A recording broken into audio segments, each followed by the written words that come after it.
The voice of Husker Nation is on the air. This is Hail Varsity Radio. Insight, opinion, expertise, along with the biggest names talking Nebraska sports. Join in with the show at 402-489-1240 or 1-800-825-5865. Now, here are your hosts, Chris Schmidt and Elijah Herbel. Welcome to it. Great to be with you on a Monday. It's Hail Varsity Radio. We're powered by Cornhead Lager, Chris Schmidt, Elijah Herbel, and you. We have a ton to get into. PBA yesterday. Tough one for Nebraska. Impressive by Creighton. Playoffs, what do you think? Are you weeping a tear for Florida State? And yes, Nebraska and the portal. Number to get in, 489-1240.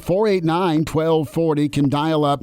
Find us toll-free, 800-825-5865. Always participate if you do like with the Hail Varsity YouTube channel. Can stream and watch the show there. The Hail Varsity Twitter handle, also give that a follow at HVarsity Radio. You can find us on Twitter at Schmidt_radio, at Herbal Essence, and also on Facebook. We'll spend some time in hour two with Charlie McBride.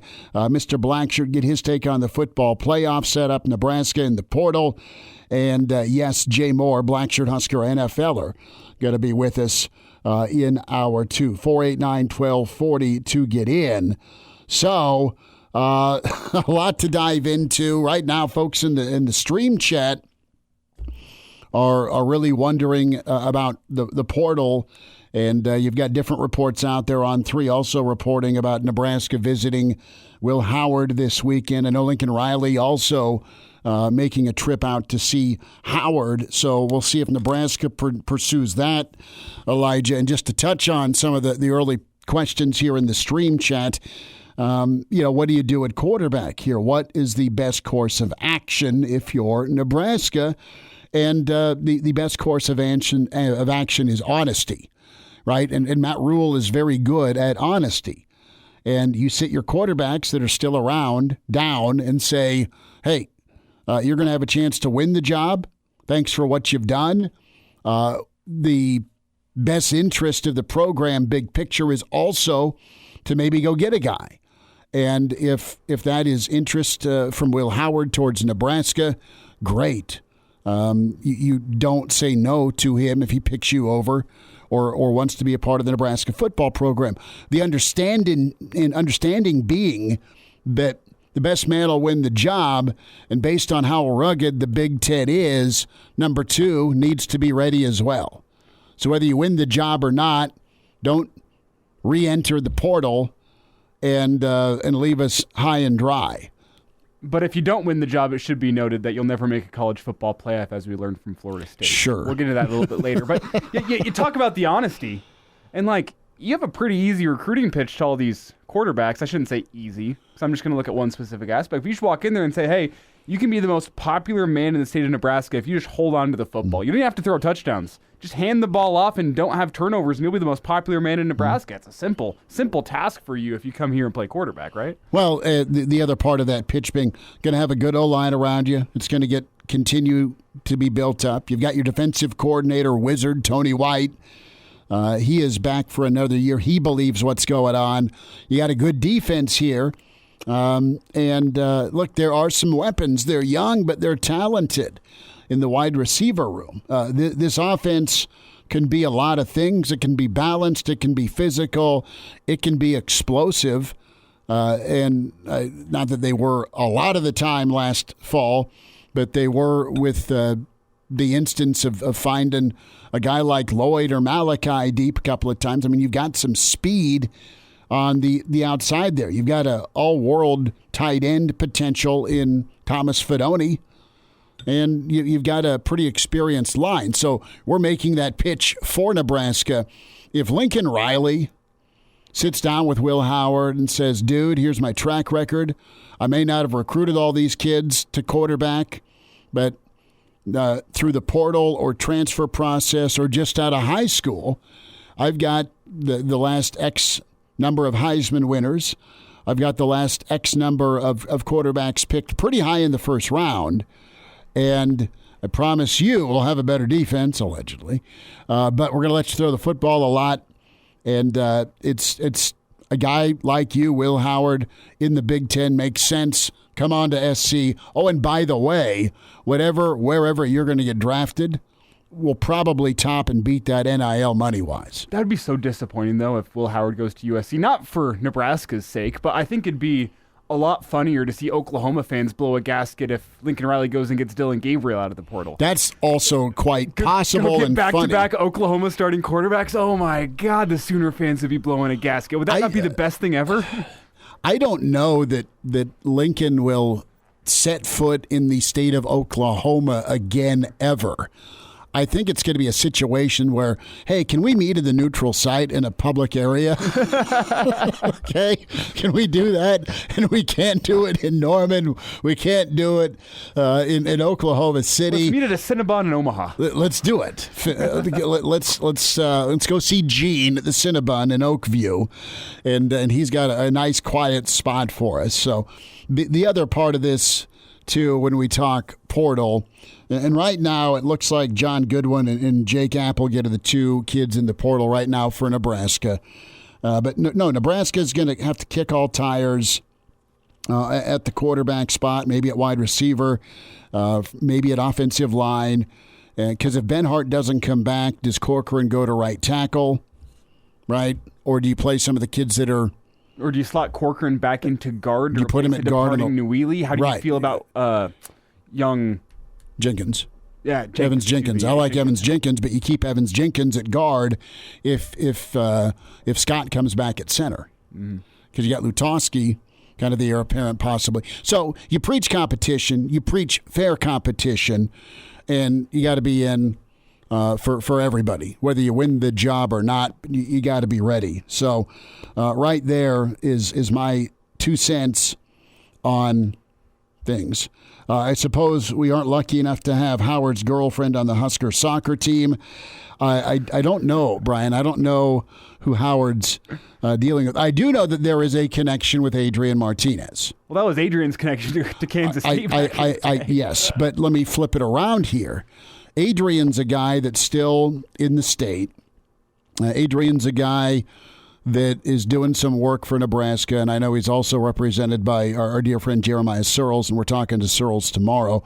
Based on how that went with Adrian's year down at Kansas State, and then Will coming in and really performing well when Adrian got dinged to the Big 12 championship, I would think there's a guy that Howard can reach out to. What's Nebraska all about? Different coaching staff, but what's it like to be the guy at Nebraska if you're the quarterback? And Adrian wasn't a portal get. He was the stud, high school standout that really played well and gave it all for the state of Nebraska, and then wisely, I think, made a move down to Kansas State. And he was really good for them until he got hurt. So, and Will Howard came in and played great football and even have a decent year this year. I'm kind of shocked, honestly, he's leaving K-State. He's either leaving K-State for...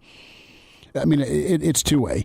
I'm shocked, but I'm not shocked. And let me talk out of both sides of my mouth, because he's got a really good program there. They're a 9-10 win football team, and the Big 12's really a strong league. How strong will it be once Texas and Oklahoma leave? Not as strong. But that's a team and a program that can go win 10 ball games next year or better. But does he want to go play for a championship? Does he want to be a playoff contender? I think a Big 12 champ is probably a playoff team next year because you're expanding to 12. It's as simple as this, though. For the quarterbacks that are in the portal, and there's a lot of them. There's money and opportunity? It's more about the money than anything. I mean, look at a guy in Will Howard, and this is no slight to him, not your future first or second round NFL draft pick. Maybe you can get lucky and be the Brock Purdy that goes in the 7th round and makes a name for yourself, but the odds are you're going to make your most money next year. This offseason is the highest earning potential that you'll have in your entire life. Not just in your football career, in your entire life. You can set up your 401k. You can have your retirement taken care of by the time you're done with college if you play your cards right. Mm-hmm. You enter your name in the portal. I mean, that's what I think Dylan Gabriel's status is Oklahoma. I think I'd still put the odds on favor on him returning to Oklahoma after entering his name in the portal. Hey, you're going to go play your NIL leverage and make sure that you get taken care of for your final season of eligibility. That's what I think a lot of these quarterbacks are doing. They're going in there and saying, hey, you know what? Who's going to take care of me? Who is going to allow me, because of my college football playing career, to have an early retirement and whatever I end up doing? Because for a lot of these guys, I mean, the odds say you're not going to be an NFL starting quarterback making millions of dollars. So go maximize your earning potential now. Go take care of your retirement before you're done with college and set yourself up for life. It's as simple as that for a lot of these guys, and that's why I think the story is likely for Will Howard as well. Well, Elijah asked the question, what's the likelihood of Chuba staying if there is a transfer quarterback? If I'm a Nebraska fan, I pray that Chuba stays. I think he's shown me a lot. I think there's a great ceiling for Chuba. There's all sorts of talent he has, and he's persevered here. He's just needed to stay healthy. Because if he stays healthy, he probably wins the job. He's probably the guy that they go to after the Sims experiment, and away you go. And a full season of Chuba Purdy playing quarterback for Nebraska, I don't want to lose that opportunity. And I think that's probably been communicated and expressed to Chuba. The question is, what does he want to do if he graduates in December? Because he could be a grad transfer. So that's just it. Does he like what he's got going here at Nebraska? And is he confident enough that, okay, I've got a leg up. I know the language, same OC, I know the personnel. I should go win this job. Doesn't matter who comes in here as a portal quarterback. You understand that. Chuba was one of those guys himself when he went from Florida State to Nebraska. He could have been the guy. Think if Chuba's down at Florida State still. I mean, Chuba Purdy playing on that offense is Florida State left out of the playoff. Probably. Well, yeah. unless they look a hell of a lot better. I mean, they were at a true freshman quarterback trying to go not fumble the ball and screw it up in that ACC championship game. I mean, I think anyone but Jordan Travis playing quarterback for Florida State keeps them out based on the committee. We'll get into the committee. We'll get there. We'll get there in a little bit. We got plenty of time we can spend on the committee. I know that was the committee a mess yesterday. Oh yeah, plenty of thoughts, plenty of comments. We'll get to more of your comments here in the stream as well. 489-1240 to get in. But, yeah, I mean, Hurdizzle asks a good question. Are there any issues if Howard visits? Well, no. I mean, I think guys get it. I think it's going to be explained by Rule and company that you're going to kick tires. And guys do get it. They'll understand that it is today's theme, a business decision. And is the best fit for me going to be at Nebraska? To be honest, to be absolutely honest, to me, if I'm a portal quarterback, I can love the NIL part of things. I can love Matt Rule because I think that's going to be the winner for Nebraska is his ability to communicate and make a quarterback comfortable. But the roster itself, the guys that have been in the building with Rule, those are the guys you're going to listen to as a portal quarterback. Mm-hmm. And you're going to take that temperature and say, okay, these guys are for real. This guy's somebody that I want to play for. That's going to be it. Because what you're presenting on offense is a tough sell to a lot of quarterbacks just after a year one. Hopefully they'd understand the fact that it's been a bit of a hodgepodge because of the injury situation. Well, and Schmidt, should we finish this segment here while we're talking transfer portal quarterbacks? Daniel Kalen on Twitter yesterday makes it official early enrollee. I think it was assumed he was going to be an early enrollee, but then he says, I'll be on campus next month. Satterfield enroll in home yesterday with Daniel Kalen. Are we discounting the Kalen aspect of the conversation? I am, just because of this, and it's not, we'll get to your calls here too in a minute.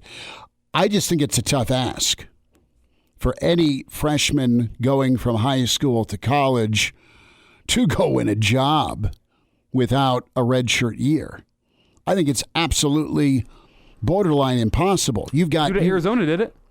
Well, great year. But he was the second team guy. But then he gets his chance. I mean, same with Caleb Williams. Sure. Caleb Williams steps in as a true freshman quarterback. Sure. And these guys are otherworldly talents. Do you have that in Daniel Kalen? I don't know. And I think he's going to be a really good quarterback. I'm with you. I think it'd be dumb to forecast him as a starter right now, but I don't think you'd do it to him. I don't want to throw him completely out of the conversation. Let him compete. One thing we know about quarterbacks, though, is there's this element of either you got it or you don't. There is some development that occurs in college. It comes down to what's between the ears usually with that development. But, if a guy's got it, as a college quarterback. Usually you see some of that as a freshman. No, you do. And I want to see what Kalen looks like in the spring game, and he could very well have it, but I think that's a huge ask, and it's not fair to the kid a lot of times to just, hey, jump on into the deep end. That's not a shark. No. Who's on the line with us? We got Brian on the line. Brian, thanks for calling. Go for it. Yeah, I'd like to comment on the national championship top 4 teams. Sure. You probably won't like what I got to say, but you got to remember, this is the top 4 teams right now. Mm-hmm. 1, Washington. 2, Texas. 3, Alabama. And 4, Georgia. No Michigan? No Michigan. Sorry. That's fine. Brian, look, man. And if you let me explain. Go for it, yeah. Look at the strength of schedules. We've had these rules for better than 20-plus years. Michigan, the last 2 years, have had a strength of schedule. They rely on Ohio State. Mm-hmm. They rely on Penn State. This is a down year for both the ACC and the Big 10. I'm sorry. Brian, I don't. It's a down year. Now, the scenario would have played out. What if Georgia would have beat Alabama? Florida State's in no matter what. Don't disagree. Brian, we're up against a hard break. I appreciate your top 4. We'll get into that in a moment. 489-1240. Hail Varsity Radio is live. Now, back to Schmitty. Schmitty's a great guy, but he don't have a brain. And Elijah. You want me to speak? When I point at you, yeah. On Hail Varsity Radio. Plenty of thoughts coming up here on the College Football Playoff Committee. Their selection, Bama in over Florida State. Are you outraged? Do you get it? Or are you just okay with it because what do you want to see? Do you want to see 2 great semis and a great national championship? Are you about the theater? Are you about the matchup? Are you about a high-level competition? Or do you want to see TCU v. Georgia again? That was the great fear, and we'll get to Nebraska-Creighton here in just a moment, I promise. That's the fear, man. That's absolutely the fear. It's a business decision by the playoff committee. It's with ESPN, in my humble opinion. It's the SEC. You're not going to piss them off. Anybody else. Florida State's in. But they're not going to diss Alabama. They're not going to diss Nick Saban. Period.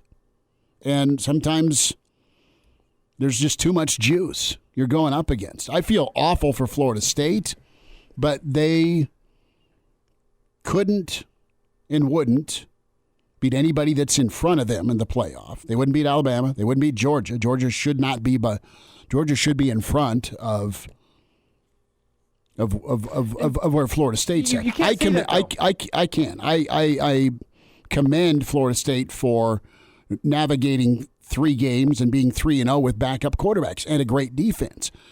They just don't have enough horses. Nebraska suffered this similar situation in 94. Hold on with me for 2 seconds. And it came down to Nebraska or Penn State. Okay, Nebraska didn't share anything in 94. Why did Nebraska get the nod? Well, they beat Miami in Miami, kind of like Bama just beat Georgia in Atlanta. All right, first off. Second of all, Nebraska won some monster games of consequence with their air quote backup quarterback. They beat a top 15 K-State team with Matt Turman. All right. And then they beat number 2 Colorado in the country with Brooke Behringer. So there was there wasn't a committee either. There was no nice way to do it. Nebraska, you're going to the Orange Bowl. You're playing Miami in Miami. Penn State, sorry, you're off to play Oregon in the Rose Bowl because the Rose Bowl is end all be all for the Big Ten, or at least it was. So I have. They still need to play the game. They're not going to do a play-in game between Bama and Florida State. Sorry, and I know there's data out there about what the ACC is versus the SEC. I get it, but Florida State just doesn't do it for me. As simple as that. That's what it is. That's what it is. It's not about could Florida State beat Michigan. The committee doesn't care about that. They kind of do. If they cared about it, they would put Florida State in. Could they give Michigan a good game? That's not what it's about. Oh yes, it is. They absolutely want viewers. There it is. So, and here's the thing: what matchup has more juice in your mind, Michigan Bama or Michigan Florida State? It's absolutely. It's not even the close. Bama brand. The committee doesn't care. It's going to be a decent game, says Las Vegas. Yeah, the committee doesn't care if Florida State was going to give Michigan a game. The committee doesn't care if Florida State was going to beat Michigan. It doesn't matter. TV folks really kind of care. No, it doesn't matter because if you draw eyeballs to the television, it doesn't matter if the best two teams are playing. The college football playoff has not been about finding the best team in America. It's about finding the greatest viewership in America. And you can sell it at the end of the year. Business decision. You can sell it at the end of the year by saying, you know what? We had the four best thing. teams in the country. It's not about finding the four best teams, clearly. Yeah, you're kind of going with the four best. How do you know? Because you're not giving Florida State a chance to prove it. Why they're undefeated. Why they ran the table in the ACC. They look drastically different now without their starting stud quarterback. If you're going with the eye test, was Iowa the best team in the Big Ten West this season?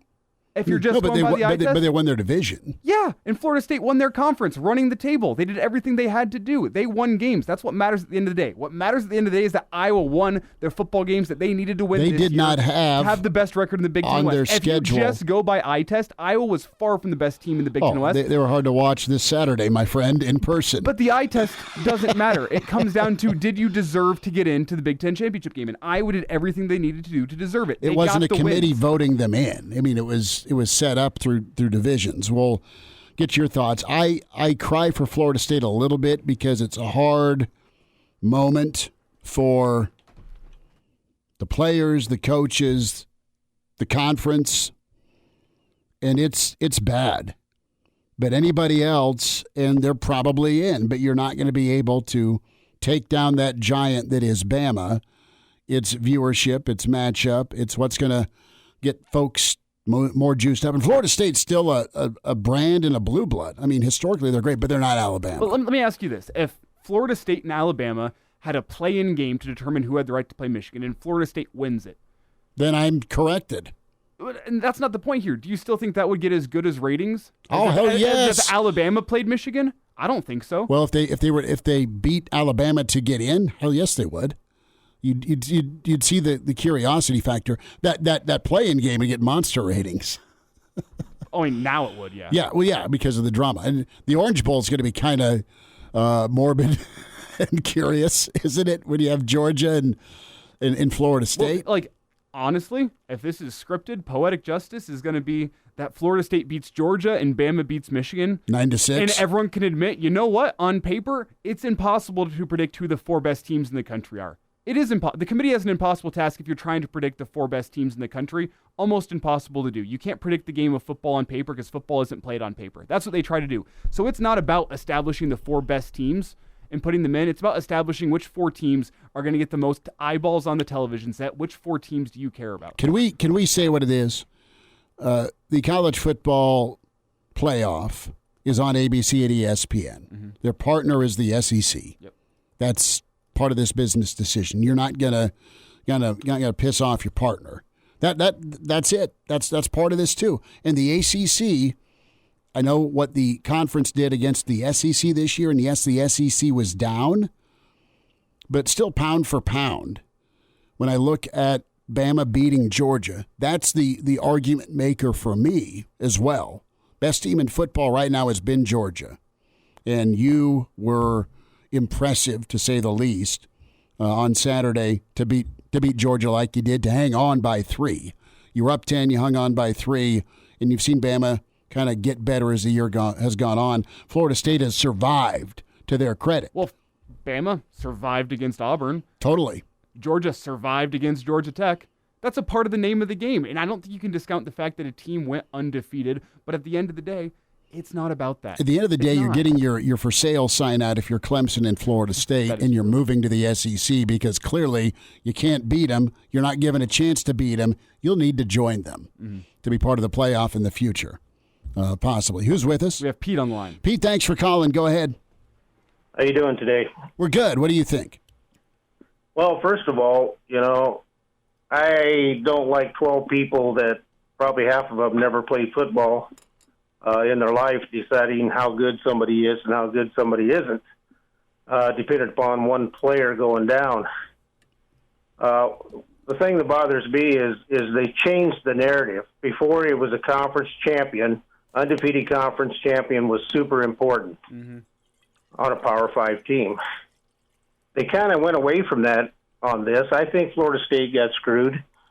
Are you upset about it? I'm not upset. I think it was kind of an unjust decision. And a couple things you guys haven't talked about is, number one, Alabama won that game, but on that fourth down, that flipped the whole game. If the ref would have called the right call on the replay, that would have been a whole different game. So now we're talking players. If they get injured, we're going to change the narrative. Well, we're going to change the narrative on ref calls too. The refs, the Zebras have not had a good month in basketball or football, Pete. They've had a good decade. They've had a good century. Keep going, Pete. I jumped in on you. Well, the other thing, I hope Florida State goes out and beats Georgia.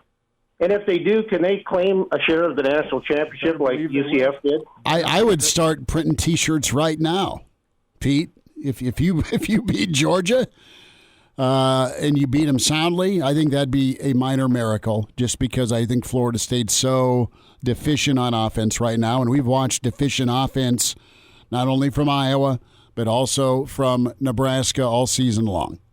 I agree, but at the beginning of the year, I heard you guys say Chubba Purdy didn't have a chance. He played terrible last year. There's no he should be first or second string. When he got off injury, he come in, and now we're saying, gee, Chubba ain't that bad. He got time. He practice before that bowl game. You don't know how good and how they can detail the offense to take advantage of that second string quarterback strength at Florida State. He could play well. Well, he could. I don't know Florida State's quarterback setup other than you had a true freshman going into the ACC title game, and it was rough, but he led him to a win. With Chubba, yeah, that's what's so intriguing about him. Pete, thanks for the phone call, is the night and day difference he looks like. Hi. From a composure standpoint.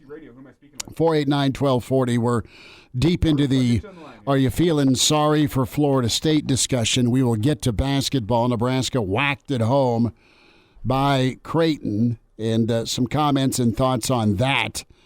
But no, I'm not upset at all with Bama getting in. I mean, I'm a grown up, and sometimes you get shafted. Florida State doesn't have to apologize for everything. I think you and I are maybe not terming it the same, but I think we're in agreement with both points. I'd rather watch Bama play Michigan. Yes, and that's totally it. And as a football fan, I don't think you want to see TCU Georgia Part 2. Well, and it's as simple as worst case scenario. It's as simple as the fact that the committee this year is exposed. It's not about finding the best college football team in America. It's about creating a playoff that is going to get you the best ratings and make you the most money. I think this has exposed that fact. If you wanted to find the best team in college football, you would put Florida State in that game because no one's beating. Well, you'd have a 16-team playoff like our friend the Pirate always suggested. Who's with us? Go to Bruce. Bruce, thanks for hanging in. Go for it. Hey, Chris. Well, I got to tell you, first of all, okay, you lied. You're not a grown man. I'm your friend. I know you better than that, so you're not mature like that. Okay, so give me a break, man. No, 2 points, okay? You made my first point earlier, okay, the 94 season. Based on that argument alone, okay, it was NU, PSU, Miami, and Colorado. We would have taken Florida's place, which means we would have went to the Fiesta Bowl and played Notre Dame, and the 4-team playoff would have been Penn State, Miami, Penn State, Florida. I can't remember. Hang on, Bruce. You're up against a hard break. I don't want to cut you off. Got one line open, 800-825-5865. How you feeling about this? Are you pro Bama? Are you pro Florida State? Hail Varsity continues. And now, back to Hail Varsity Radio.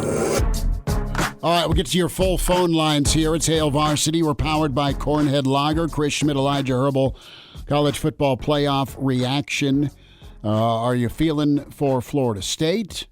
Some of you aren't because you still remember 94. Totally get it. Do you like Bama getting in? Are you rolling your eyes because it's the SEC good old boys club? Get that too. I think Georgia, I know they just got beat. You want to talk about somebody, though, that has zero margin for error? Georgia's been great for almost 3 opportunities here for a national three-peats. They lose once in 3 years. They're watching down on South Beach at the Orange Bowl. Right. I mean, you got to win. You got to win to get in. Unless you're Florida State. That's my problem with it. Is the College Football Committee had an easy decision if they wanted to have it. They knew they were making the decision that was going to make people angry, but I think they understand that Alabama is going to draw more eyes to television sets come December 31st. Saban would have sent, and we're talking to Lars Anderson tomorrow down in Bama, get his take on things. Don't kid yourself. Roll Tide would have sent their finest. Maybe they did to that committee room. How are you voting again? We're going to cater in lunch. Yes. These aren't brass knuckles. No. Bruce, go ahead. We wanted to give you a little more airtime here. Thanks for hanging on. Yeah, thanks, man. Well, the point is that you've already, the 94 season, all things being equal, we could have been left out of that because of our third-string quarterback, which would have put PSU and Miami in the national championship game, and we would have been relegated to probably the Fiesta Bowl to play Notre Dame that year. Mm-hmm. But the one that you guys aren't talking about yet, but I'm going to put this spur right in your side because, man, I was upside down over this, is when the Fighting Gundys got left out here a few years ago. They should have been in the playoff and, had their chance. And they were denied too. And they won the Big 12 that year. I mean, the committee to me is that they're a bunch of suck honks. And they're going to be a bunch of suck honks, and even with the 12-team playoff, they're going to be arguing constantly. They're like, well, I think that the 12 teams, at least 8 of them should be suck teams, and that's the way it's going to be. It's just sad. Well, you're going to have 12. Bruce, thanks for the phone call, bud. Appreciate you tuning in. No, you're going to expand to 12, and you're probably going to have 4 too many because you're going to give a bye to your top 4. Let's go to Roger. Roger's been waiting patiently. Roger, thanks for calling. Go for it. Hey, Smitty. How you doing? Good, man. What do you know?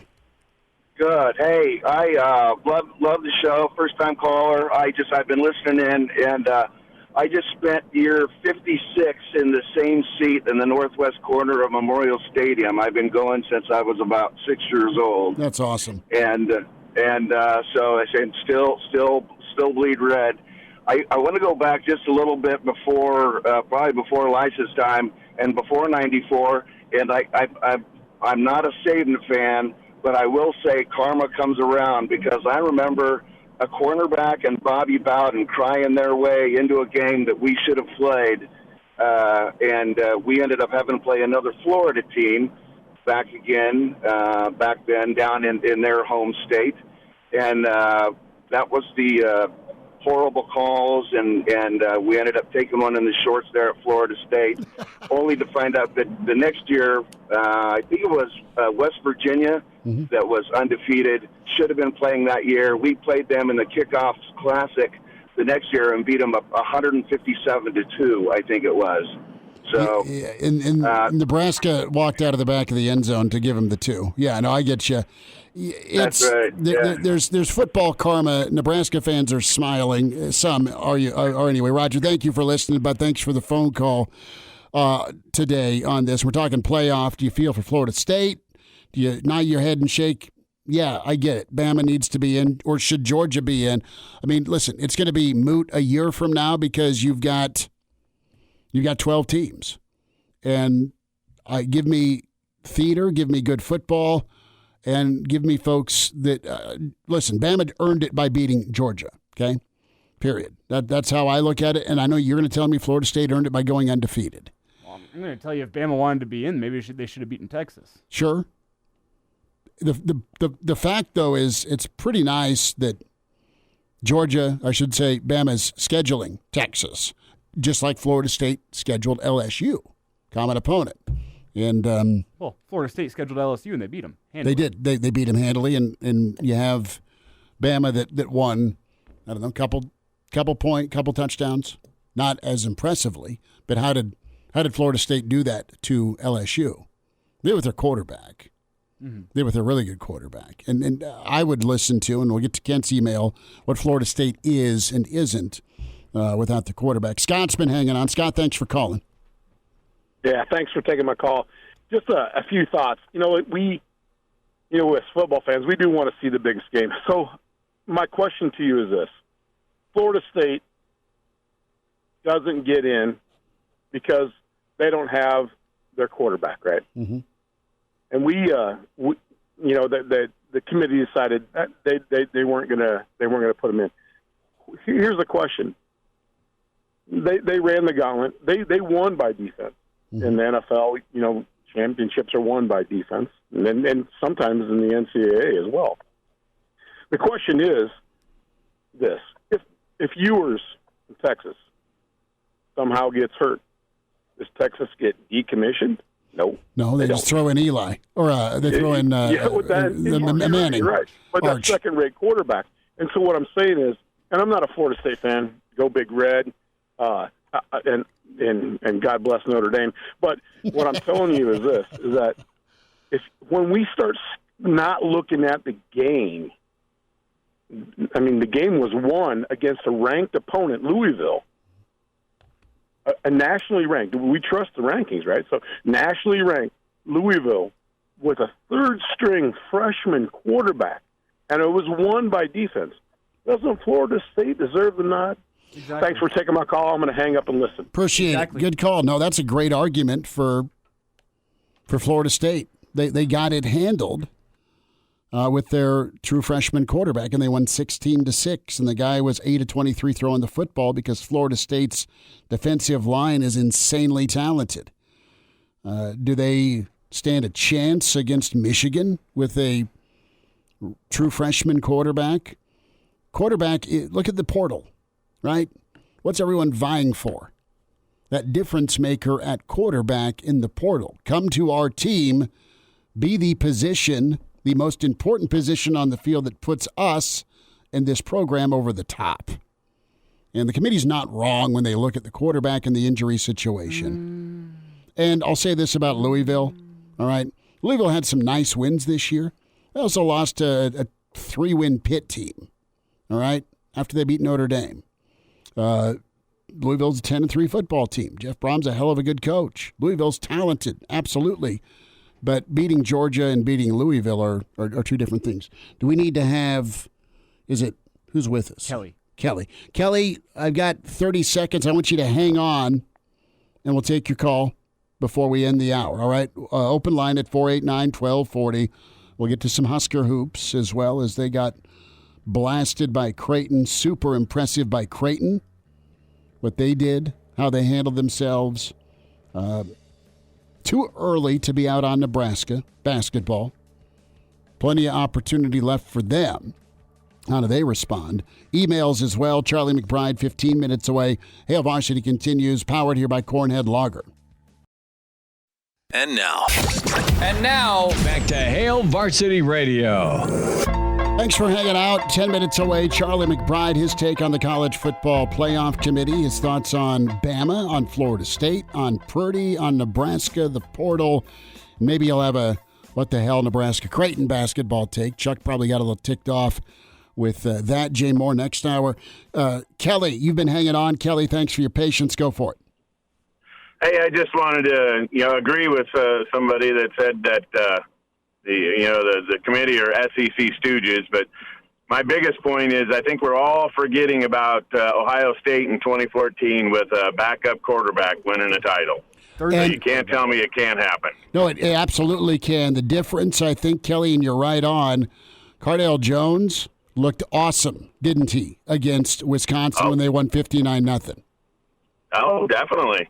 And in Florida State's wasn't he a third-string quarterback too, though? He was a third team, and he was the difference. Bama had no answer for a passing quarterback from Ohio State when they had a run game. That's why they were able to get it done in 2014, in my opinion. And who's to say? I was just kind of thinking that guy before me mentioned that 4 weeks will do a lot for your quarterback. So I don't know why they leave him out, but I guess they know everything. My problem with it is Bama couldn't stand up to a passing quarterback. Who's to say that Michigan or whoever they would have been playing in the playoff is going to stand up to a defense that's as good like as Florida State? You don't know until you play the game. You don't give know me until give me a Bama Florida State play-in. I'd love it. All right. Well, let's talk to Nick. I'm sure he wants another game. Hey, Kelly, thanks for the phone call. Good points. And, yeah, I mean, the backup quarterback's the wild card. But let's be honest. The committee probably said, should say true freshman quarterback, 16-6, white knuckler. Florida State's in trouble. They're just too different, and Bama, Michigan's juicy. That's going to be fun. Mike ends the hour. Mike, thanks for calling, bud. Hey, guys, thanks for taking my call. I don't know if anybody's talked about this, but last week Florida State was number 4, right? Mm-hmm. With a backup quarterback, and he got hurt. I understand that. And by the time they play again, he'll be back. So that's what irks me. But I just don't understand. They were 4 last week, and then they dropped to 5, where this quarterback will be back next time they play. Their backup will be, not their starter. No, that's what I'm saying. Their second stringer who, played against Florida, but then got concussed. Sure. But he will be back, and they were number 4. So evidently it was fine for the committee to keep him at number 4 with their second string. Mike, do we got That's you? what I just don't understand. But anyway, do you think Alabama's going to beat the crap out of Michigan anyway, so it doesn't really matter. And let's be honest, there's a part of Nebraska fans. Mike, thanks for calling, bud. Appreciate your input. There's a part of Nebraska fans. There's a part of the rest of the world that wants to see Michigan get tuned up by Saban and Alabama. Well, here's the thing. This is part of the and maybe I'll end the hour with this. Do you think if Ole Miss beat Georgia in the title game after an 11-1 season, absolutely, they'd beat over undefeated Florida State? No. Again, anybody else Bama factor. Anybody else but Bama. Said it earlier. We're both right about that. And I just don't know that maybe this kid's a wonder kid. Give him 4 weeks. Cardale had been in school. What did he tweet out? Once upon a time, I don't come here to play school. We ain't come here to play. We ain't come here to play school. So Cardale's a different dude. And wow, that Ohio State team was different in a great way because they had a downfield passing attack. It's as simple as this. Ohio State got the opportunity. Florida State doesn't. We'll never know. We'll never know. Could Florida State have beaten Michigan? Maybe, but we're going to ask. We're going to ask Charlie McBride. We're going to ask Chuck, Coach McBride, next. This is Christian Peter. I'm sorry, but the stories I have about Charlie are not appropriate for the public. The right case of the Mondays. It's Mr. Blackshirt, Charlie McBride, on Hail Varsity Radio. Back with you, it's Hour 2. It's Hail Varsity Radio, powered by Cornhead Lager, Schmidt and Elijah Herbel. Plenty of upheaval with the college football playoff. Some agree with Bama getting in because they beat Georgia. Some are ticked for Florida State, unbeaten conference champ. Oh, yeah, there's hoops to talk. Nebraska-Creighton, the Huskers got worked at home. Or we can just not talk about it. We'll get there. I mean, well, temperature says football. That's what folks in the stream and on the phone lines are chatting about. We say hi to Mr. Blackshirt himself, Charlie McBride. Coach, how was your weekend? Did you catch lots of football? Did you watch some ball games? I be honest with you, we're in between jobs. It was raining and trying to do some stuff outside, and you can't do that. So it takes you wait a little bit, and then you go do something, and you wait, and it's a mess, just like anything else. You know how it goes when you got bad weather. I totally understand that. What do you think? What's your take? Alabama over Florida State. Do you like what the committee did, or do you think Florida State got absolutely hosed? I think Florida State got hosed, but I also think that the committee saw that the quarterback problems that they've had, a little bit changing, going back and forth may be something. I think that a lot of times, that the injury thing has something to do with it. And now, think that, for example, a guy at SC pulled the plug on them, and he isn't in the playoffs, but, you never know when that happens to you. A week you get going to the game and you decide, well, I'm going to get ready for the NFL. I'm not going to take a chance on playing, and your agent tells you to do this and that, and so on and so forth. And a lot of it, people don't figure in their insurance policies that they have and things like that they have to figure on. And so there's so many different things. But I think that, the Alabama's come on now. I think at the beginning of the year, I would have really questioned that one. But not now. I don't. I think they're after you watch their quarterback a little bit, he kind of gets better as the game goes on, and they've come from out of the woods a couple of times with him, leading the parade. Charlie McBride's with us, Hail Varsity Radio. If you're Florida State, anybody else, Coach, do you agree with this? If it was anybody else but Bama, do you think Florida State gets in the Bama factor? Is it real on this? Yeah, I do, certainly. I mean, I think that next year you're going to find out there's probably going to be, I don't know how many teams these people decide on. It goes from 1 minute to the next. So I don't know, but I'm sure Florida State would be in if that was the case. Mm-hmm. And, so that's how it goes. But you saw at the end of the year that everybody had 4 teams kind of picked out, and then it was all that. And then they go play and have games and coming up to it, and all of a sudden it looks different. And, I think the Michigan is probably, when you really get down to it, is probably, if you go ask each one of those guys, is probably the only solid one you have in there that they know was going to be in there, because it could have changed around a little bit, even with the last week in the championship games. It's Charlie McBride with us here on Hail Varsity Radio, talking the college football playoff, their decision to include Bama over Florida State. And Coach, what do you make of the projection factor in football? One of the things I said back in hour one is that, on paper, Alabama probably stands a better chance against Michigan with their quarterback situation, how they've come on as of late. They probably have a better chance playing against Michigan, but football isn't played on paper. And I think you have to give Florida State the opportunity for doing what was put in front of them, going 12-0, running the table, winning the ACC. Well, it's just so shocking to me that you don't give Florida State the chance. But on the other hand, I get it because it's about dollars and cents, and I think America thinks that Alabama has a better chance of beating Michigan, and therefore there's going to be more people tuned in for that game. And when it comes down to ratings and it comes down to money, that's the game that's going to make you more money. Okay, when you get into something like that, a lot of times, I don't know that the playoff game necessarily, but it gets into a lot of little, nickel dime stuff like following and fan support, and and it gets down to the money factor. I mean, you can see how money is taken over college sports anyway. And that's all that a lot of these administrators have in their mind is how much money can we get, here and there, and that may have something to do with it. And I can't talk about that because I have no idea. Tom would know more about that because he's been on that committee. But, when you see somebody like Florida State, it happens every year. Somebody is on the, not in it, on the back end of something, and they probably don't deserve it. And so it goes both ways. That's just like splitting a national championship.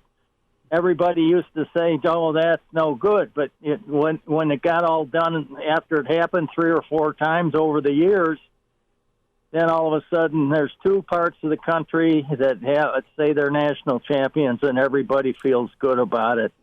And so that's what happens.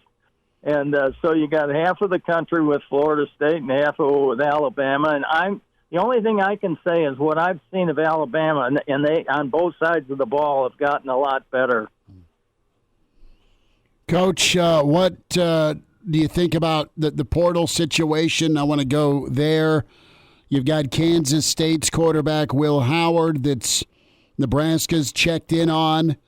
There's a lot of our listeners here digitally have chimed in about Chubba Purdy's ceiling with what he can do, what he can become in the same system for a second year, and Chubba showed well moving forward.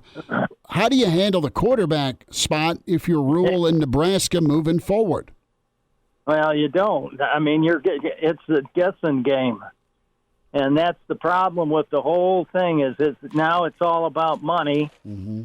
I don't know if a lot of people realize that now these 4- and 5-star guys, they want $5,000 to $10,000 just to visit. They want money just to visit. And so that's getting into it. And, so there's so many things that are bad about the whole deal that they're going to have to straighten out when they get all this conference stuff straightened out. I think they're going to have to get together and make some real hard decisions and either direct the NCAA in the direction they want to go or dump them. And so we don't know anything about that. I'm just saying that off the top of my head because I think that's what's going to happen in simple terms. But again, when you see something like this, that goes on, and with the quarterback situation, the kids have their choice, and that's where you don't have a choice. You can't, the only way you have a choice is what? Money. Mm-hmm. And that's really to me and that's where people say, oh no, this is all going to work out. The rich get richer and the poor get poorer, I'll promise you. Well, Sean, I remember you saying it a couple of years ago, whenever we were first talking about NIL becoming legalized. You said it's going to open a real can of worms. And, well, you've been correct there, especially when you look at the transfer portal, what it means for quarterbacks. Nebraska, though, did meet, reportedly, with Kansas State quarterback Will Howard last week. And what are your thoughts on just the importance of Nebraska upgrading at the quarterback position, I guess, as a whole? If you throw NIL to the side, the can of worms that is, do you think that's the price that Nebraska needs to pay this offseason in order to be competitive next season? Oh, God. When you have to pay a guy to do it, it's really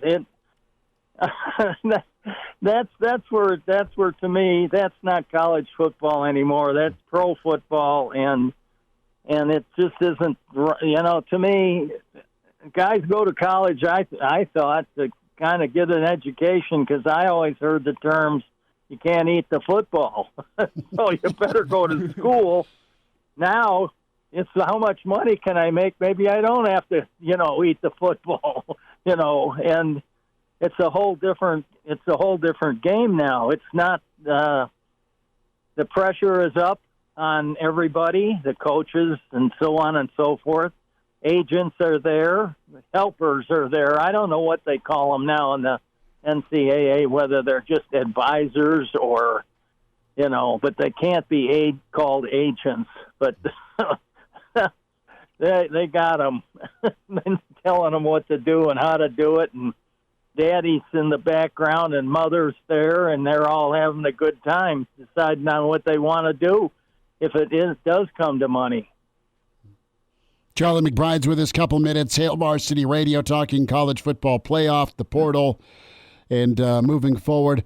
Coach, as we wrap up, I just want to get your final thought here as we put the 2023 season to bed with Nebraska. Overall, how do you feel about where Nebraska's at right now going into a second year with Matt Rule?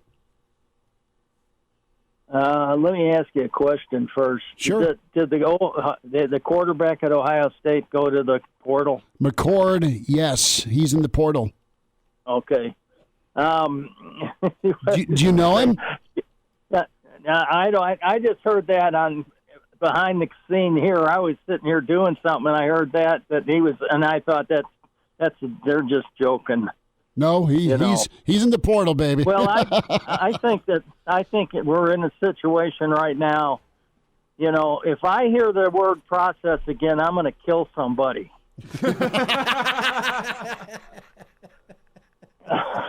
I mean, tell me what the process is.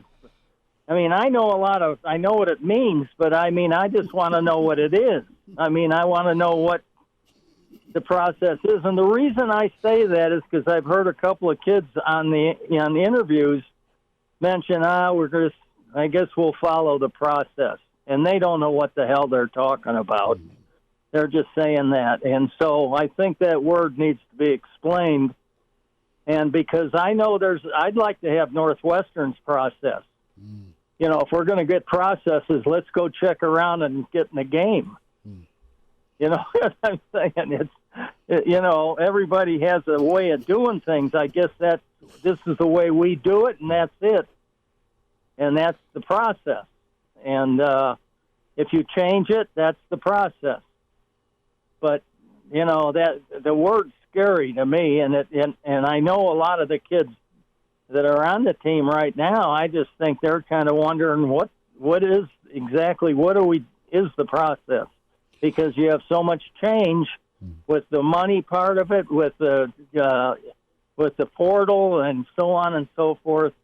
It becomes exasperating almost. I mean, with what goes on, and I can just see people what they say about Nebraska. Look at what they've done. Look at this. Look at that. And you don't want to go there. And it gets into the recruiting trash talk, with coaches. And that's something that really, it doesn't belong in the game. What do you think of Tony White getting re-upped? Is he staying for another couple of years, or he's staying for next year at least? Yeah, well, money's, there it goes. Money's money. Mm-hmm. I remember I never made $100,000. Now you think about it. And when I see people making that kind of money and we win 4 games, I got some questions. But that's just the way it's changed, though. It's nothing wrong. I mean, do you think I say it's wrong for anybody to get some money? No. Mm-hmm. Nobody's going to go, that way. It's just you have to prove it. Sure. And if you don't, it can change in 2 seconds. And I remember I had a few tough moments as I went and we were winning. So it's not an easy road to hoe. Charlie McBride with us. Coach, stay busy and we'll check in with you next week. How's that sound? Okay. I hope I'm still here with all this stuff going on. No, anybody wants to come and try to buy me, I'm here. All right. Coach is going to the portal. I can shovel snow and I can rake leaves too. You can call a defense, I'd assume. Yeah. Coach will get your defense number 1 in the country, run defense, and he'll go kill you the opposing quarterback, and he'll take care of your yard while he's at it. Coach, that's right. We'll talk with you next time. Thanks so much. This was fun. Thanks, guys. Bye now. Coach is saying, hey, hire me. 1.6. You'll take $10K for a visit to your school. He is. I mean, he's so serious about that. I mean, he's like, my good Lord, a guy wants $5 to $10G just to visit. And listen, Coach is going to the coffee shop, probably with other coaches that live up where he's at now in Michigan. And they're all just sitting here going, my God, we were really good at what we did. But if we could coach now, look how good we were and what the going rate is now. I mean, thing is you can't hate the player, you got to hate the game. Yeah.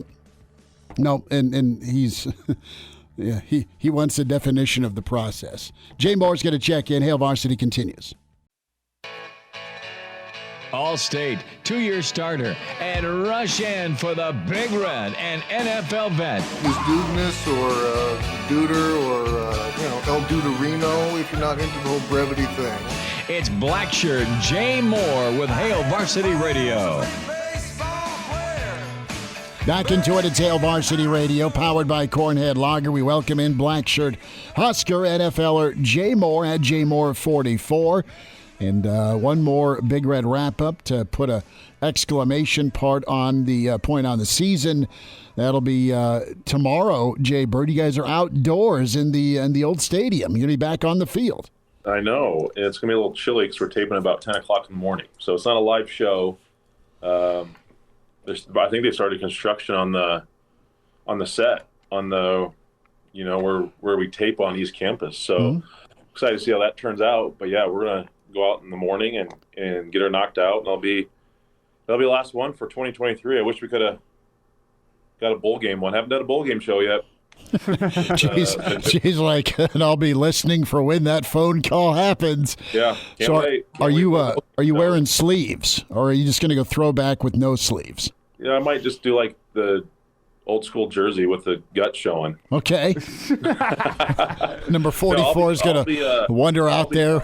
I'll be bundled up because then I got to get to work, and I got a meeting at 30 minutes after we get done shooting. So I have to hightail it down to south side of Lincoln right away after we get done. So I'll be looking good. Jay's going to show up with eye black on and the mid-trip jersey. And so, sir, let's talk to you about your long-term planning and your investments. Yes. He would say, not with you. Sign here, I'm going to break your knee. You should have spelled it the right way. Because if you're like, hey, sometimes in life you got to let the belly breathe. Hey, I get that. Right. I understand that. Hey, you know what? It's not about sometimes. It's you got to look good, but the knowledge is more important sometimes too. Look good, feel good. Do business good. That's what I always say. Well, as you guys kind of put a bow on the season, Jay, I know we're removed. We'll get into Husker basketball. We'll get into the college football playoff, the four teams that are in. But overall, with Nebraska, as we get closer to another signing day, the portal, as you kind of put it all together here, bring it full circle, year one, great is what for Nebraska? Oh, man. Gosh. It's so – because it's just a tale of two stories, because in October you felt like it was going so well. Then obviously in November it did not go well. I think overall I'd give it a C. Did you see growth you liked? Yeah, for sure. I think there's that. Obviously, the growth on defense, I think they're playing better up front on both sides of the ball. I know they had some, not to where it needs to be from the O-line from the standpoint, but I think they got better. Ben Hart got better. When guys were put in that had played a ton, I don't think you saw a huge drop off. So I'm very encouraged by that. Special teams wise, it was very inconsistent. Offensively, obviously, it was. I mean, if it was serviceable to some point, I mean, they could. Obviously, this could have been maybe a B minus type of season, but when you turn the ball over as much as they did, and just no scoring, offensive outputs, scoring inside the red zone was low again, not great. It's tough. And I understand there was a lot of things going on with injuries too that didn't help. But yeah, that's just the main. That's the dagger, and it's hard too, because obviously we've discussed enough about in-game management, play calling, and I think everyone's frustrated by it as well. But also, it's tough to do that when you have zero trust with your quarterback and playing young players. So it's almost and you're always in a situation of damned if you do, kind of damned if you don't type of scenario sometimes. So I do take those decisions kind of always with a little bit of grain of salt, just for their, what they were dealing with. But I think C is, I think some people might say it's worse because it's just the way it finished. It's like, I mean, honestly, it was, if you want to compare it to school, they're off, they kind of got off to a slow start, got some bad grades on some early tests or quizzes, picked it back up. Mom and dad saw the report card, got pissed, and they got a butt chewing. So you picked it up a little bit and figured it out. And then you got over midterms and you hit you got ready for the finals, and you just said to hell with it. I'm a party, and it doesn't really matter anymore. It's academic probation anyway. Might as well go out with a blaze of glory. You just kind of you're looking good. You're looking really, really good. And you're like, you know what? Hey, C's get degrees, right? So let's just do it. Let's go have some fun and take it from there.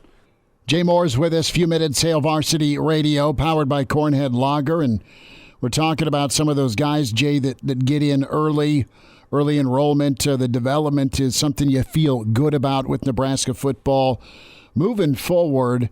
And the question is the offense, the identity. I know that Rule and company want to be a power body blow type team. That said, Sat wants to be, at least from our vantage point, an offense that can chuck it around. A team that's coming into the league, I want to get your take. Washington's in the college football playoff. They're really talented. They got a great quarterback. Their lines of scrimmage have performed well. At least it did twice against Oregon, the other more blue-collar team in the Pac-12.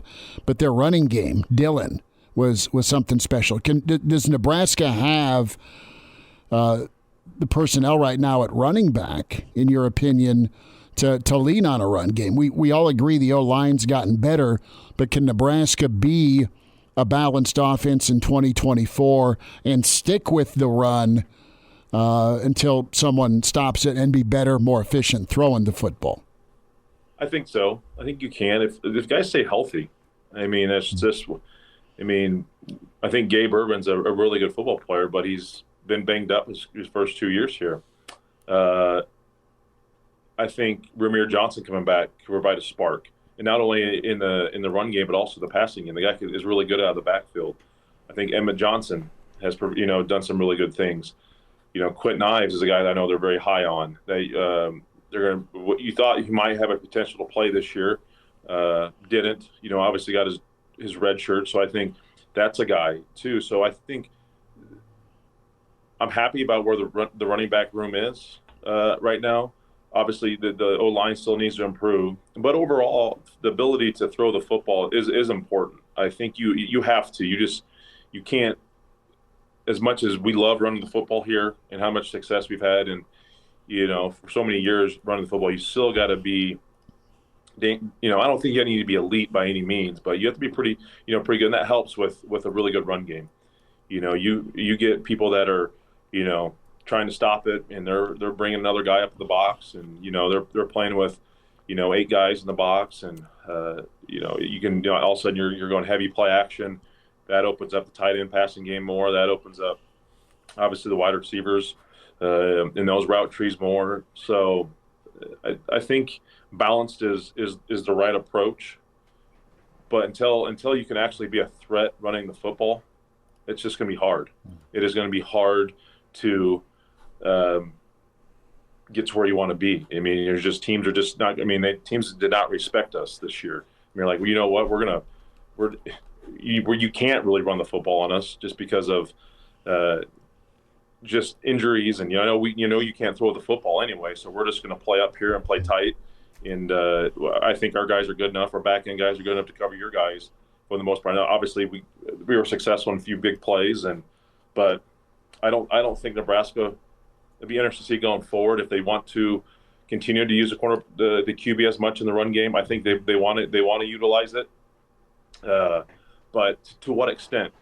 I think your running game's always got to be centered around your running back, and then again, it's another kind of counter to that. It's you want to have some RPOs, you want to run a little bit of option, you want to run some zone reads, sure, but to what we were kind of with Harburg, we had to win football games. You had to run Harburg. That was a strength. So, but I think going forward, it's more heavy run game for running backs. Maybe you sprinkle in 4 to 5, 6 type of runs with the QB to keep them honest, and then you take your shots on the field with Fedoni, Malachi Coleman, Lloyd, and maybe you see some other guys that come in here from the transfer portal, or some guys that haven't played yet that step up and make some plays. But this offseason and just how it goes forward, it's just all predicated around what this quarterback room is going to look like. I think it's going to look vastly different heading into spring ball. Jay Moore is with us here. It's Hail Varsity Radio, talking Nebraska in the offseason ahead. And Jay, whenever you discuss that development along the offense here in this upcoming offseason, I keep coming back to an old saying, and I want to know if it still rings true in your opinion, or if it rings true whenever you talk about Husker football. A bird in the hand is worth two in the bush. Do you think that there is more importance in the guys that you already have in the program rather than the guys you could bring in? Because there's been so much made of the transfer portal and the potential quarterbacks you could have, and I understand that whenever you look at Nebraska's issues at the quarterback spot last season. But the old saying, a bird in the hand is worth two in the bush. Is that true with Husker football this year, or do you think there needs to be an added influx of talent, multiple positions on the offense for this offense to make the jump that is necessary? What's more important, what's in the hand or what's in the bush? Yeah, I think what's in the hand. I think they have you. That's always most important. What you have internally. And I think they have some good things going on internally. I think you can go and grab some guys, the right guys. And you've heard Matt Rule say that the last couple of weeks. We're not just going to go get guys to get guys. They have to be the right fit, and they have to be the right mindset. It's either they have to have multiple years of play, or they have to be so good that you're willing to only have them for 1 year. Or it just has to make sense for the situation they're in. So I think what we have here and what you've developed in a short time, I'm very optimistic about it. Do you have to go get a quarterback? Yes, I feel very confident you have to go get a quarterback. Do you probably have to go find a receiver? Probably. Do you need to go find an offensive lineman? I'm not so certain. You get some guys off the offensive line. I think you have the guys that played majority this year are going to continue to get better. You have the kid that redshirt that came in from Georgia. I cannot think of his name off the top of my head, but I think he's a guy you look to play heavily next year. I know we've moved Buckley from the defensive line off over the offensive line, so I think they're high on him. So I don't think you have to go crazy. You don't need to go out NFL free agency and go nuts, right? I think you find. I don't know. I mean, I would think you need five or less guys on the offense, in my opinion, in the transfer. And you got to, and that's, I think holistically, this is just how you have to build. Colorado did their thing last year. You've seen, now what they're dealing with. It's just not healthy. It's not sustainable. So I think building it internally, doing it with the guys you have, recruiting the right people, and then you go find you pick and choose your transfer guys. So yeah, it's definitely more important to have the guys in the hand than the birds in the bush.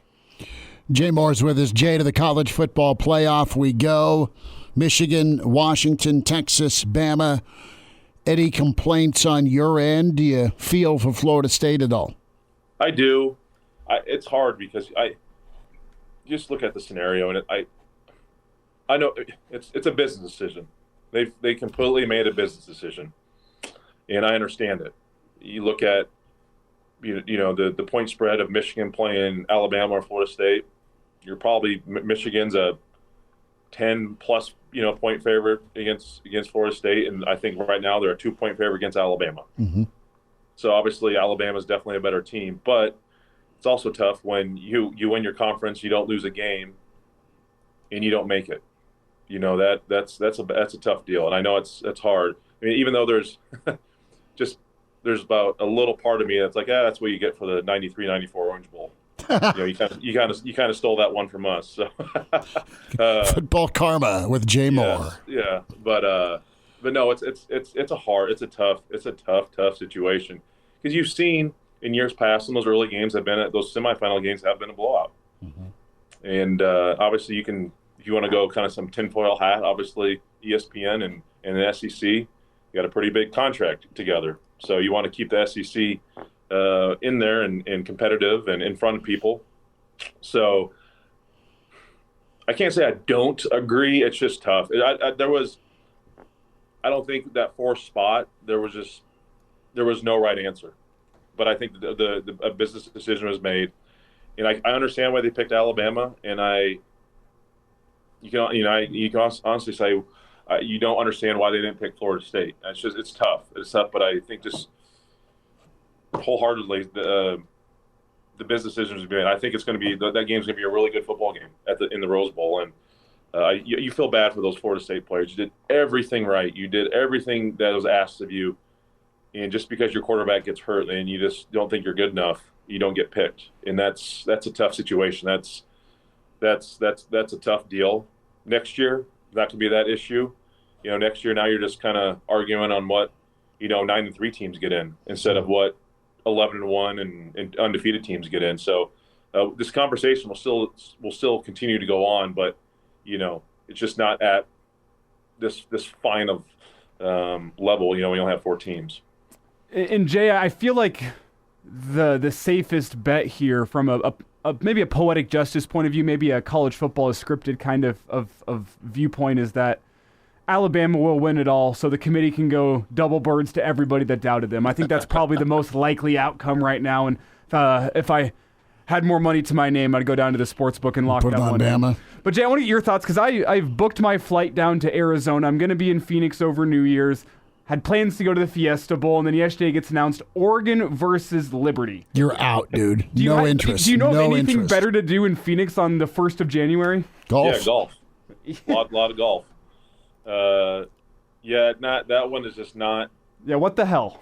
Zero excitement whatsoever. I know the players are excited to be there and play, but it's not that excited to watch Liberty and Oregon duke it out. And I don't know what that point spread is, but I would think that's a 17-21 type of favorite potentially in that type of game. I could be wrong. I know Liberty's still a really good football team, but it's just, man,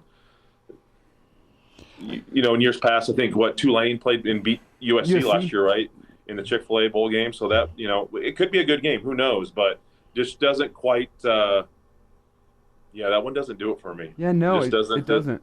Louisiana Tech put up 30. I'd be on the golf course. They put up 30 on Liberty. Louisiana Tech. Oregon might put up 100. Could, but Nick's probably ain't going to play. Yeah. Oh, he's already announced that he's going to. Okay. He did announce he's going to. That blows me away. I am almost positive. Well, I believe I saw this on Twitter. Let's do some fact checking. Yeah, he will play in the Fiesta Bowl. No, yeah. Then Oregon, if they want to be there, they've run the doorstep of a playoff appearance, possibly.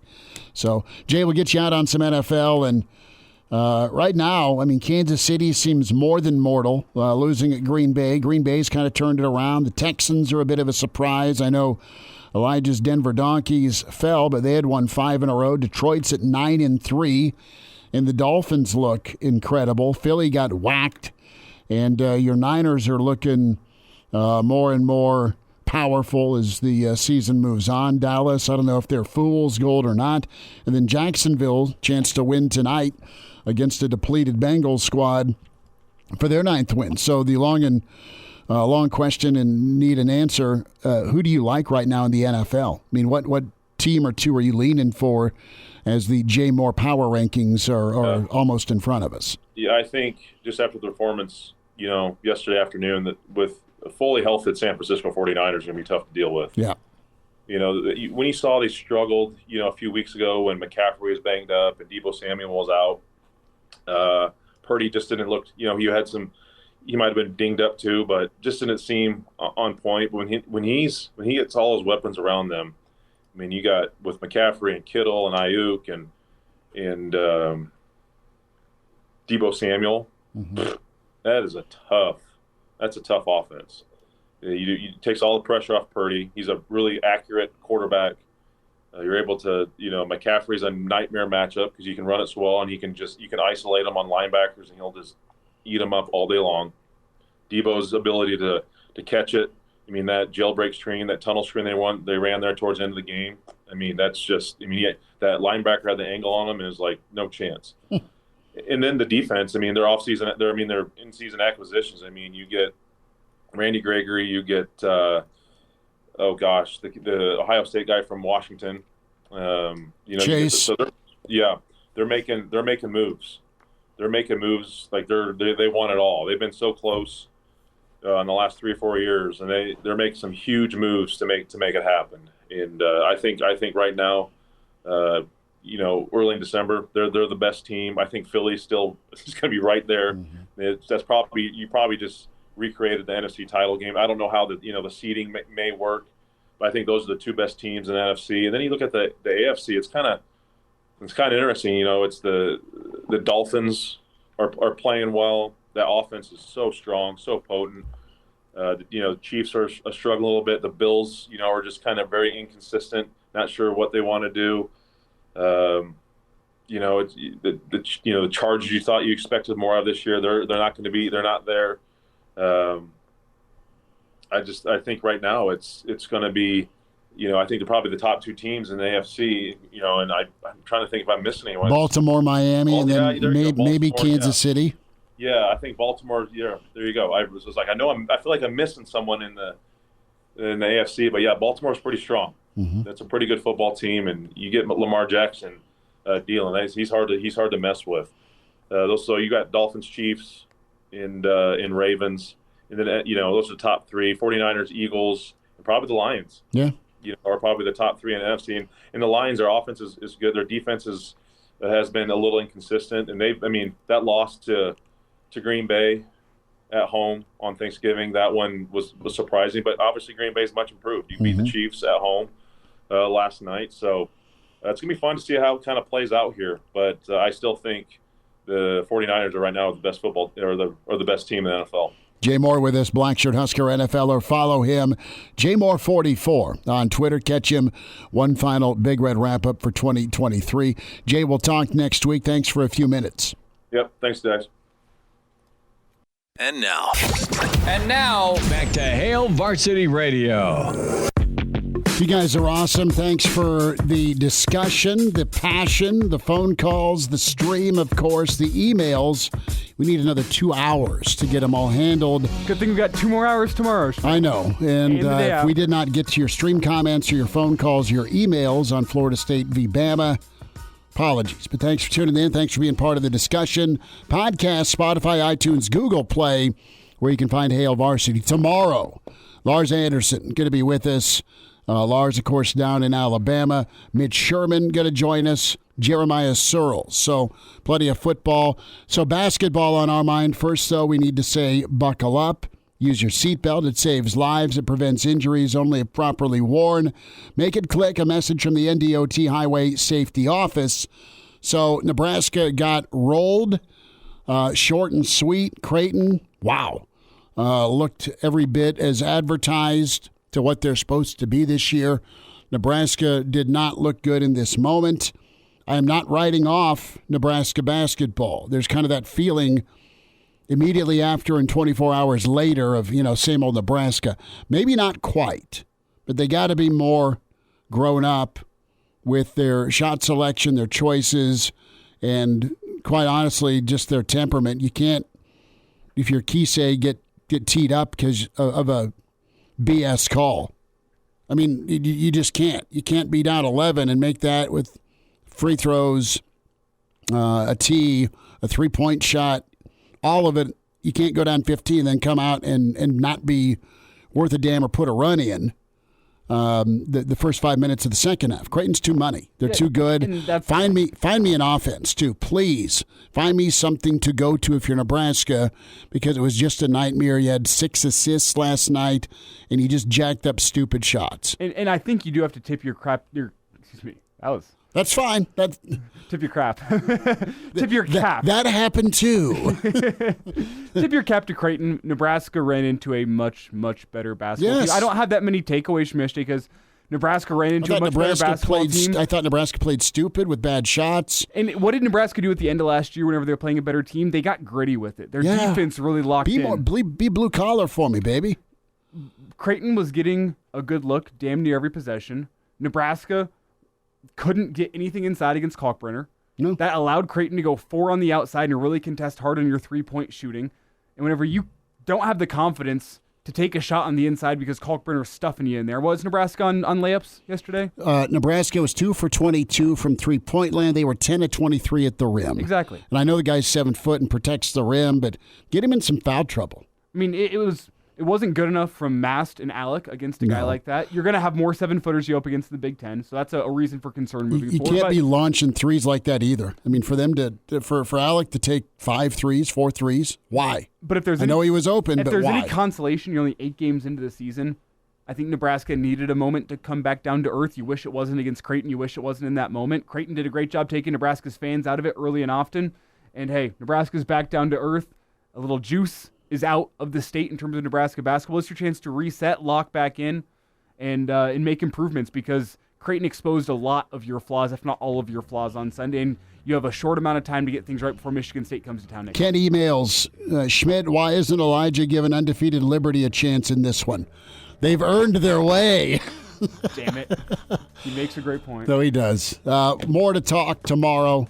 Find us at 4 on Hail Varsity and the stream. Of course, Hail Varsity YouTube channel, Spotify, iTunes, Google Play. Follow the show as well at HVarsity Radio. Talk tomorrow at 4. Thanks.